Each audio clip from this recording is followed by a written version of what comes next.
Walker's Desert Diaries. Hello, Arizona calling, and in the last 10 days, I have covered a lot of miles, more than 1,000 to be precise, and yet I've barely left the state of Arizona. I always forget how big this place actually is.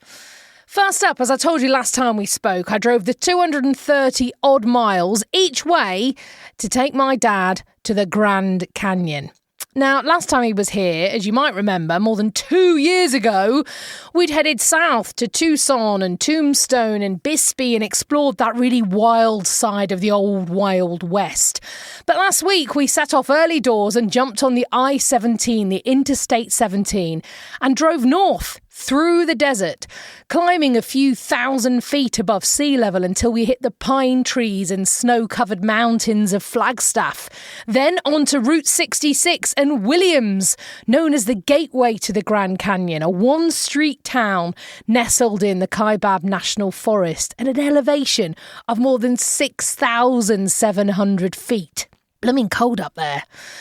One of the things Williams boasts is that it has 4-season weather. So, yes, actually cold in winter, mild in spring, as opposed to Phoenix, which has been about 28 degrees for the last fortnight, despite being February. Madness. Side note, though, I'm fine with that. We ate lunch in the Route 66 diner in a booth near the counter, served by a very nice lady called Laurie. And then we drove another hour north to the south rim of the GC. Now, at the entrance to the Grand Canyon National Park, we bought our ticket from a ranger who excitedly asked us where we were visiting from. Manchester, said my dad. Phoenix, I replied. Oh, he said. So you live here? That's a shame. I was hoping you'd take me back to England with you. I'd move there tomorrow if I could. You're a ranger in the Grand Canyon, I said. A literal wonder of the world. Oh, but I'd rather be in England, he said. So, if you're listening to this in England and you fancy doing a life swap with a park ranger in the Grand Canyon, I'd drop him a line. Now, I've banged on about the Grand Canyon before. We were lucky enough to visit last year, of course, but nothing really prepares you for seeing it for the very first time. No amount of TV shows or books or movies, nothing. It really does take your breath away. And so having waited nearly 79 years to see it, I wanted to give my dad the full experience. It's about a 2-minute walk from the car park up to the edge of the South Rim. And although it took my dad quite a lot longer as he was still recovering from his surgery, I made him look down at the ground the whole way. As we got to the edge, I told him to close his eyes, lift his head up, then open his eyes. And well, this is what happened. Okay, open your eyes. Oh my God. Oh. My God, look at that!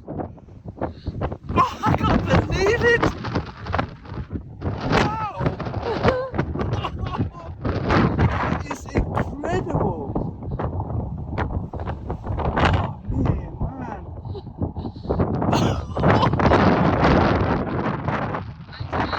It's unbelievable! I'll put that video on social media for you, at Walker Sam on Twitter, Sam Walker Radio on Instagram, and on Facebook.com/See You in the Desert. His face is a picture.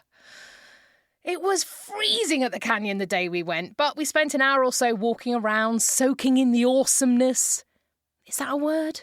I think we both know it's not a word, right? Actually, I just looked it up. Yes, it is a word.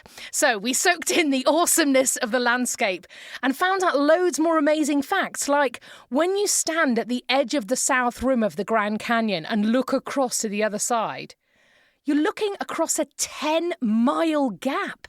10 miles. Plus, the North Rim is over 1,000 feet higher than the South Rim, more than an extra 1,000 feet above sea level. It's extraordinary. Seriously, though, it is impossible to take in or capture on film, so I really, really hope you can see it one day. A few days later, we took the children out of school and drove to Vegas. Oh yeah, you heard that right. We took our girls out of education and took them to Las Vegas with their granddad. Now, this either makes us the worst parents in the world, or the best. And frankly, it is what it is, and I shan't be taking questions on this. The drive to Vegas is about 4.5 hours from Phoenix, so just a nip up the road for locals. And it's actually a really lovely drive, much more visually stimulating than the trip to LA or even to San Diego, because again, nature is on her best, most show-offy behaviour. As you drive out through the Sonoran Desert on Arizona Route 60, the first town you hit after an hour or so is Wickenburg. Town motto, horses, hats, history and hospitality. Wickenburg brings out the cowboy in everyone. As we drove through, we did actually see a cattle auction and rodeo taking place. It was great. If you're around next week, Wickenburg has its annual Cowgirl Cadillacs horse auction. Tagline, horses from ladies, for ladies.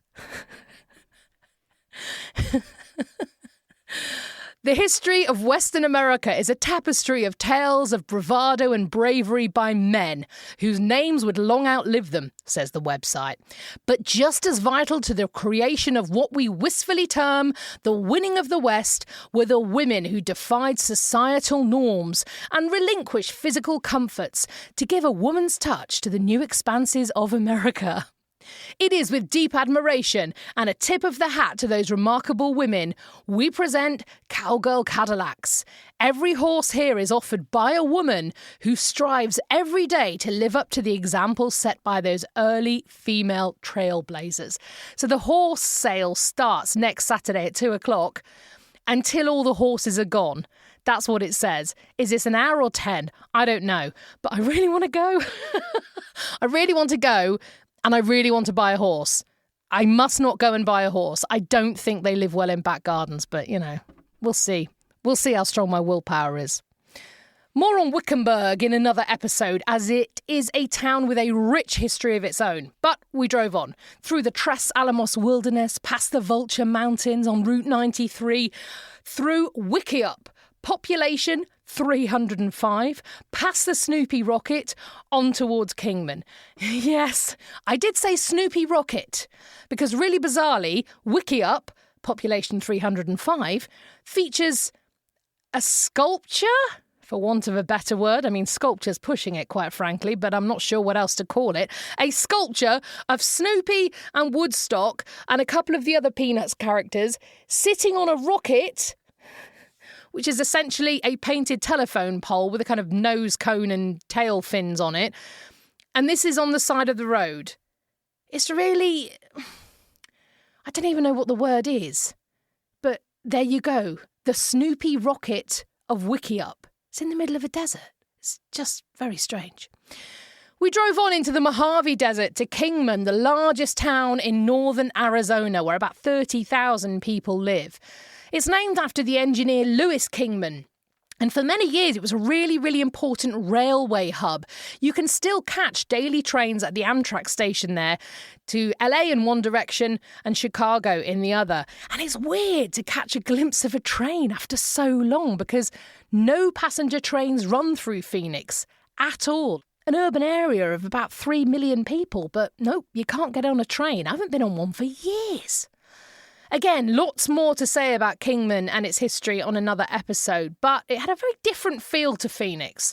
Driving off the main road into the town to have some lunch, every car is greeted with a huge billboard reading, "Let's go Brandon," which you will remember from previous episodes is an anti-President Biden slogan, very popular amongst some pro-Trump Americans right now.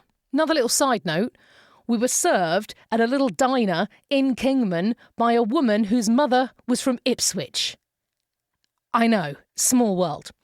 But we pushed on north, crossing into Nevada for the last part of our journey, excited to see the flash of blue from the Colorado River as it snaked its way through the rocky landscape flowing towards California after passing through Lake Mead and the Hoover Dam.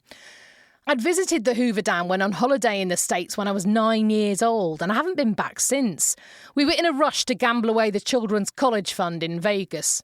Only joking, they don't have a college fund. So we didn't stop this time either, but we shall return. The Hoover Dam, if you're old enough to remember, featured in the first Christopher Reeve Superman film. It breached after succumbing to an earthquake caused by missiles launched by Lex Luthor. What a great film. But Superman created a new dam with rocks from the Mojave Desert and saved the day. Hooray! Arriving in Vegas via road, at least when you're driving in from Phoenix, is a really bizarre experience because you are literally in the middle of a desert, surrounded by rocks and mountains. Looking down at your sat-nav or your GPS and thinking, how on earth is there a city with a population of more than 600,000 people just 10 minutes away? You see it counting down and going, where is it? Then the road winds between two more enormous mountains. And as you come out of the other side, boom, there it is. A huge sprawling mass of buildings and freeways and flashing lights. Vegas. It still amuses me that Las Vegas means the Meadows, when frankly there's barely a blade of grass in sight. Vegas, I've talked about this before, is such a unique place. It is exhausting to be there. It's kind of a sensory overload. I still can't quite believe it when I see blackjack tables rammed with punters eagerly spending their money at 10 o'clock in the morning, or slot machines flashing and pinging away just after breakfast. I remember one particular moment of walking past a roulette table where a man had stacks and stacks of chips covering 99% of the roulette board. Goodness knows how many thousands of dollars were on that table. And guess what? The ball landed on one of the few slots he hadn't got chips on. The memory of his face dropping as the croupier pulled every single last chip into the bin was, well, that'll stay with me. And everything is just so far away in Vegas. It takes ages to get from one side of a hotel to another. We booked a table at an Italian restaurant in the Venetian, the enormous Venice-themed hotel opposite where we were staying at the Mirage. Despite being just opposite the hotel, it took us 45 minutes to walk there. It's just madness. Like so many hotels in Vegas, the Venetian is really reminiscent of the Trafford Centre or other themed shopping centres in other large towns or cities. It's kind of full of weird, fake sky blue ceilings, lots of facades of historical Italian buildings. It's bonkers. You can actually take a gondola ride through the shopping centre/hotel, complete with gondoliers in traditional dress and singing "O Sole Mio." It's really bizarre. I know a lot of people hate Vegas. They hate its obsession with excess and the fact that everything is fake sky, fake grass, fake Egyptian pyramids and statues of liberty and Eiffel Towers. But I think if you just accept none of this is real, it's not even really trying to be real, and you just take it for what it is, then it just becomes fascinating. We had one luscious, lazy day by the pool and attempted to gamble a couple of times, pressing random buttons and managing to win a few dollars by complete and utter chance. But we won't be retiring to our desert ranch hideaway just yet. The main reason for our trip and the main reason we stayed at the Mirage was to take my dad for his last 2 birthday and Christmas presents combined to see the Beatles show. From the moment Dave and I had seen it last year, we'd known that we wanted to take him and the girls, and it was just the best. It was everything we'd hoped for and more. When my teenager burst into tears within the first 2 minutes, we knew everyone would love it as much as we did. When you told me it had made you cry, I just thought you were overreacting, she told me afterwards. Me? Dramatic? Never. Unbelievably, there are now just a few days to go until we're back to a family of 4. But what a few weeks it's been. And before my dad heads back home, we've a couple more little treats up our sleeve. I'll see you in the desert.